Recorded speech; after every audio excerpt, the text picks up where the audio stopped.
Hey folks, this is Ben from Road to VR, and I'm here at iFLY in the San Francisco Bay, and with me is Mason, Director of Product Development, holding something rather interesting. Can you hold that up for me? Sure, happy to. So, for anybody who hasn't seen this before, what are we looking at? We're looking at a skydiving helmet combined with a Samsung Gear VR. That is the building blocks of our indoor skydiving iFLY VR experience. And that's what's going on back here right now. So he's got the helmet on, and this is your business. You guys do indoor skydiving, but what is VR adding to this? I mean, VR is just adding a whole nother level of realism to the experience. I mean, right now, or historically at iFLY, we've had the ability to give people the sensation of flight, let them feel exactly what they would feel if they were to jump out of a plane. Now we're able to let them see exactly what they would see. So everything that they're seeing, everything they're feeling, it's all identical to a real skydive. And what will they see in there? I mean, where can they fly, and what's the experience like? Yeah, so we've got 4 locations that they can fly in right now. They can go to Dubai, Hawaii, Southern California, and the Swiss Alps. We're looking forward to adding more, but they'll see everything from their countdown while they're in the plane, to exiting and falling away from the plane, to scenery over some of the most interesting places in the world, and some really interesting skydiving and flips and tricks and interesting activity in the air as well. And where can people go to try this? Well, they can go to an iFLY in almost any major city in the U.S. iFLY VR is in 28 locations in the U.S. So chances are, if you live in a major city, then you've got one probably in your backyard. And how long has this project been in development? Who dreamt up this idea of combining, a VR headset with what you might call kind of the ultimate haptic simulator here to create a skydiving experience? Yeah, well, you could say that a virtual skydiving experience is as old as iFLY itself. This was one of the very first dreams that we had when the business came about almost 20 years ago. The limitation at that point was that the VR tech was just not there.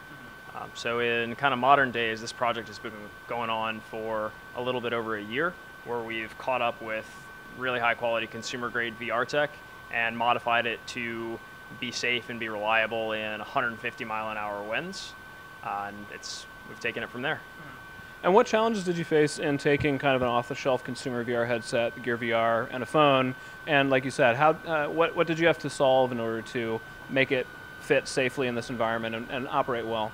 Yeah, so I'd say we had 2 key challenges. One was really ruggedizing it to make sure that it was going to hold up to a QA environment that we're pretty sure Samsung didn't put it through when they first built the units, namely that it had to survive and be reliable in really, really high wind speed.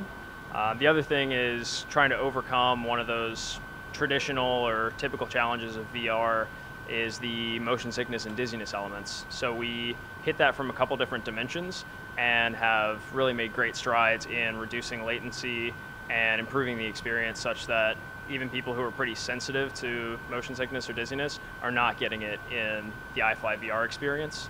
And we think that's really because what they're seeing is so perfectly matching what they're feeling. And this is kind of, you guys are selling it as an add-on to a normal flight experience. I know that it's just rolling out now, but what's been the reaction from people that have had a chance to try it initially, customers that you've tested with? Yeah, so the reaction has been fantastically positive up to this point. We've taken people who are still 10 years away from being old enough to go skydiving for real, and they are tremendously excited to get to do something that they're not going to be able to do for nearly a decade. We've put it on Army vets who've only done skydives with their military training, and they said that it's as realistic as it gets. We've put it on people who have 2,000 skydives and are professional skydivers, and they say it's like they were there and like they're in the real thing. So in a word, people are loving it. Where do you see this going kind of in the long run? Yeah, absolutely. So there's a handful of things that we're really excited to keep pace with in the broader VR tech space, and to keep trying to innovate and incorporate the latest developments in technology into our experience. So I'd say one of the things that jumps out to me is the standalone VR headsets, things like the Oculus Go project. Really interested to see what developments on that front could mean for our specific application. We're also really excited to continue capturing new VR content.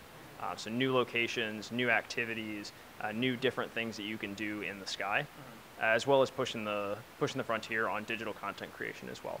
So we, in the future, don't want to be only limited to where can you go skydive in the real world, what could you do within the bounds of reality, but what could you do in a totally fantastical digital fantasy world.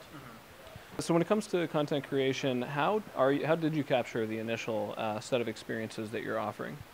Yeah, so we had a professional videographer who has over 7,000 skydives. He's been in the sport, in the industry for over a decade, who went out and did these real-world skydives in Dubai, Hawaii, Southern California, Swiss Alps, and worked with a team of really experienced skydivers in their own right, and walked through a series of pre-scripted, pre-planned jumps to capture exactly the scenes, the angles, the timing, and just the amazing experience that we're able to put into the headset.